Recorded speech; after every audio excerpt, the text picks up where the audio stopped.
अस्सलाम वालेकुम। वालेकुम सलाम। बाजी की हाल है, ठीक हो? हाँ जी ठीक ठाक। बाजी कितना अरसा हो गया है ਤੁਹਾਡੇ ਖਾਮਨ ਫੌਤ ਹੋਏ ਨੂੰ? 5 ਮਹੀਨੇ ਹੋ ਗਏ। ਤੇ ਹੁਣ ਹਾਲਾਤ ਕਿਵੇਂ ਨੇ ਤੁਹਾਡੇ? ਬਹੁਤ ਮਾੜੇ ਹੀ ਹਨ, ਕਰਕੇ ਖਮਨੇ ਮਜ਼ਦੂਰੀ ਤੇ ਜੜਨਾ, ਬਸ ਵਕਤ ਪਾਸ ਕਰਨੇ ਆ ਤੇ ਬੱਚਿਆਂ ਦਾ ਹਾਲਾਤ ਬਹੁਤ ਬੁਰਾ ਹੈ। ਪੜ੍ਹਾਉਣਾ ਹੀ ਮੈਂ ਚਾਹਨੀ ਆ ਉਸਨਾਂ ਬੱਚਿਆਂ ਨੂੰ, ਮੈਂ ਨਹੀਂ ਕੁਛ ਮੇਰੀ ਮੁਸ਼ਕਿਲ ਹੱਲ ਹੋ ਜਾਵੇ ਤੇ ਮੇਰੇ ਬੱਚੇ ਭਾਈ ਜੜਨਾ ਕਿਸ ਤਾਲੀਮ ਦੇ ਬਣ ਜਾਓ ਤੇ ਮੇਰੀ ਕੁਛ ਉਸਲੇ ਇਮਦਾਦ ਹੋ ਜਾਸੀ। ਤੇ ਬਸ ਹਾਲਾਤ ਬਹੁਤ ਖਰਾਬ ਹੀ ਹਨ ਤੇ ਛੋਟੇ ਛੋਟੇ ਬੱਚੇ ਹਨ ਮੇਰੇ ਤੇ ਇਹਨਾਂ ਦਾ ਦਾਦਾ ਹੈ ਉਹ ਹੀ ਕਰਕੇ ਖੰਮਦੇ ਆ, ਅਸੀਂ ਵੀ ਜੇ ਉਹਨਾਂ ਦੇ ਨਾਲ ਮਜ਼ਦੂਰੀ ਕਰਨੇ ਸਾਡੇ ਜੜਨਾ ਬਸ ਜੜਨਾ।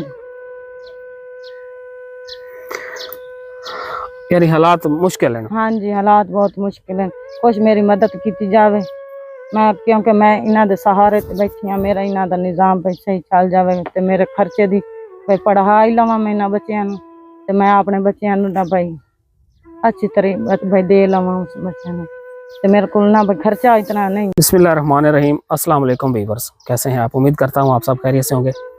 मैं आज एक बार फिर मौजूद हूँ इन यतीम मासूम बच्चों के पास। इनके वालिद की डेथ हो गई थी कुछ अर्सा पहले एक रिक्शा के एक्सीडेंट में, और ये बच्चे अब यतीम हो चुके हैं, इनके घर में कोई करने वाला नहीं है। इनके दादा अब्बू हैं वो मेहनत मजदूरी करते हैं और जो उनसे हो सकता है वो इनका साथ देते हैं।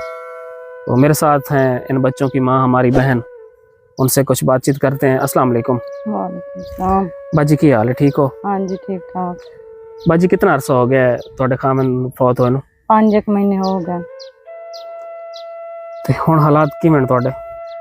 बहुत माड़े ही हैं, करके खमने मजदूरी ते जड़ना, बस वक्त पास करने आ ते बच्चों का हालात बहुत बुरा है। पढ़ावना ही मैं चाहनी हाँ उन्होंने बच्चों को, मैं नहीं कुछ मेरी मुश्किल हल हो जाए तो मेरे बच्चे भाई जड़ना किस तालीम दे बन जाओ तो मेरी कुछ उसले इमदाद हो जासी।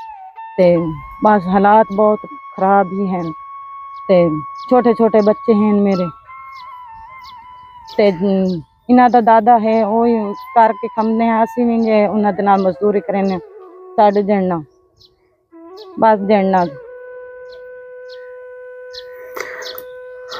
यानी हालात मुश्किल है ना? हाँ जी हालात बहुत मुश्किल हैं, कुछ मेरी मदद की जाए मैं, क्योंकि मैं इन्हों के सहारे ते बैठी हाँ, मेरा इन्हों का निज़ाम भाई सही चल जाए तो मेरे खर्चे की भाई पढ़ा ही लवां मैं इन्होंने बच्चों तो मैं अपने बच्चों ना भाई अच्छी तरह भाई दे लवां उस बच्चों तो मेरे को ना भाई खर्चा इतना नहीं है। इन्हों के दादे अबू ने तुसी वेख लिया जेड़ा भाई इन्हों का है उस ते मैनू तुसी वेख लिया जेड़ा भाई मैं भी इन्हों का जड़ना अबू इस तरह हो गए। इन्हों दे अबू नूं की होया है? किवें एक्सीडेंट होया इन्हों दा? इन्हों दा अबू दा एक्सीडेंट होया ही रश्के टुट गया तो जड़ना सिरे सट लग गई आंसू ते बहुत हो गया ही। चलो बाजी अल्लाह पाक उन्होंने जन्नत दी जगह देवे, अल्लाह पाक उन्होंने मगफरत फरमाए। ते मेरे को एक भाई दी अमानत है तुहाडे वास्ते।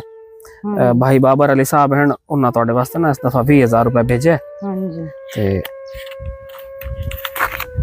ए बाजी कबूल करो भाई बाबर अली की तरफ 20,000 रुपए और उन्होंने वास्ते दुआ कर दियो। हाँ जी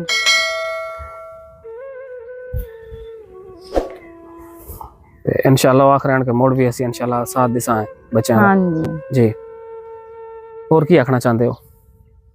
और बस ये मुश्किल इन्हों की हल हो जाए, बच्चे भाई जन पढ़ वन ते इन्हों के बच्चों की भाई जड़ना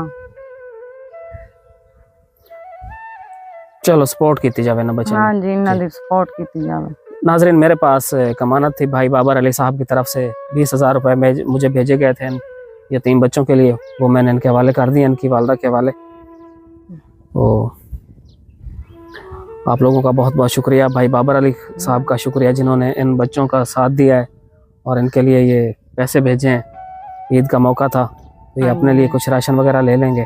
हाँ जी तो इंशाल्लाह आज हम इनको शॉपिंग के लिए भी ले जाएंगे बच्चों को। तो बाजी इंशाल्लाह असी फिर भी कोशिश करें कि जितना हो सके हाँ जी असी इन्होंने बच्चों की हेल्प जारी रखसा इंशाल्लाह। हाँ जी बड़ी मेहरबानी।